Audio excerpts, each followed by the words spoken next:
आपने बाटा के शूज तो पहने होंगे स्कूल यूनिफॉर्म के साथ, ऑफिस के फर्स्ट इंटरव्यू में, या शायद किसी शादी में फॉर्मल लुक के साथ। लेकिन क्या आप जानते हैं, इस ब्रांड की नींव रखी थी एक ऐसे इंसान ने जिसके पास ना पैसा था, ना बड़ी फैक्ट्री, बस एक ड्रीम था, सपना हर इंसान के पैरों में इज्जत देने का। ये कहानी है एक गरीब मोची की जिसने ब्रिटिश राज से टक्कर ली, एक पूरा शहर बसाया और फिर गिरते हुए ब्रांड को फिर से बुलंदियों तक पहुंचाया। यह है बाटा की असली कहानी, एक नाम जो आज भी हर कदम पर साथ चलता है। A simple yet strong beginning. 1894 1894 Zlin, चेक रिपब्लिक। एक गरीब मोची टोमास बता जिसकी उम्र सिर्फ 18 साल थी। अपने हाथों से जूते सिलता था, लेकिन दिल में आग थी दुनिया बदलने की। उसने 3 वर्कर्स के साथ एक छोटी सी वर्कशॉप शुरू की। कोई फैक्ट्री नहीं, बस लकड़ी की छत, पुरानी सिलाई मशीन और ख्वाब। टोमास का सपना ऐसे शूज बनाना जो हर इंसान खरीद सके, ना सिर्फ राजा बल्कि एक किसान भी। उसने अपनी फैमिली से पैसे उधार लिए, अपना घर छोड़ा, वर्कशॉप में ही रहना शुरू किया और खुद को सैलरी तक नहीं दी। वो कहता था, अगर ब्रांड को जिंदा रखना है तो खुद को भूलना पड़ेगा। ये थी उस वक्त की थिंकिंग जिसकी वजह से बनी यूरोप की सबसे पहली modern automated shoe factory. Bata ने मास प्रोडक्शन को पॉपुलर बनाया, shoes for all. First step in India 1931। 1931 British India.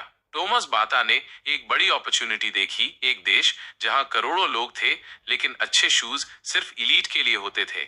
और उसने डिसाइड किया, इंडिया में सिर्फ एक फैक्ट्री नहीं बनेगी बल्कि एक मॉडल सिटी बनेगी। बाटा नगर कोलकाता के पास बसाई गई एक ऐसी टाउनशिप जो सिर्फ फैक्ट्री नहीं थी, वो एक समाज थी। वर्कर्स के लिए घर, hospital, school, market, women employment और चाइल्ड एजुकेशन प्रोग्राम्स तक। ये सब ब्रिटिश कॉलोनियल इंडिया में अनप्रेसिडेंटेड था। एक यूरोपियन कंपनी इंडियन लेबर के राइट्स के लिए काम कर रही थी। बाटा बना एक people centric revolution. Era of struggles 1930s to 50s। British government suspicious थी क्योंकि एक फॉरेन कंपनी इंडियन लोगों को एम्पावर कर रही थी। काफी बार बाटा के अगेंस्ट इन्वेस्टिगेशंस हुई, लेबर यूनियंस फॉर्म्ड हुए, कुछ इंडियन लीडर्स को लगा ये एक्सप्लॉयटेशन है। वर्ल्ड वॉर 2 ने रॉ मटेरियल डिसरप्ट किया और 1947 की आजादी के बाद पॉलिटिकल अनसर्टेनिटी बढ़ी। लेकिन बाटा टिका रहा क्योंकि वो सिर्फ एक ब्रांड नहीं था, वो लोगों की जरूरत बन चुका था। इंडिपेंडेंस के बाद बाटा बन चुका था भारत का सबसे भरोसेमंद ब्रांड। हर गांव, हर स्कूल, हर दुकान में बाटा का नाम लिया जाता था। The price of stagnation 1950 to 80s। Success के बाद अक्सर एक कॉमन गलती होती है, बदलाव से डरना। बाटा पॉपुलर तो था लेकिन बदलती दुनिया के साथ बदलना भूल गया। स्टोर डिजाइन्स पुराने थे, प्रोडक्ट सेम पुराने पैटर्न पर थे, फैशन इवॉल्व हो रहा था, लेकिन बाटा स्टक था। नए इंडियन ब्रांड्स आए, लिबर्टी, लखानी, पैरागॉन, एक्शन। उन्होंने नए ट्रेंड्स, स्टाइल्स और प्राइस पॉइंट्स लाए। बाटा, जो कभी इनोवेशन का राजा था, अब खुद आउटडेटेड लगने लगा। लोगों ने कहा, बाटा ओवर स्कूल शूज वाला पुराना brand. Era of strikes and unrest 1980s to 90s। बाटा नगर, जो कभी सिटी ऑफ होप था, अब बन गया सिटी ऑफ स्ट्राइक्स। वर्कर्स को सैलरी डिलेज होने लगे, प्रोटेस्ट हुए, फैक्ट्री शटडाउन्स हुए, मैनेजमेंट और लेबर के बीच टेंशन बढ़ी। जिस जगह से बाटा का ग्लोरी शुरू हुआ था, वहीं से डाउनफॉल भी शुरू हो गया। ब्रांड इमेज पब्लिक में कमजोर होने लगी और यूथ ने बाटा को ऑलमोस्ट इग्नोर कर दिया।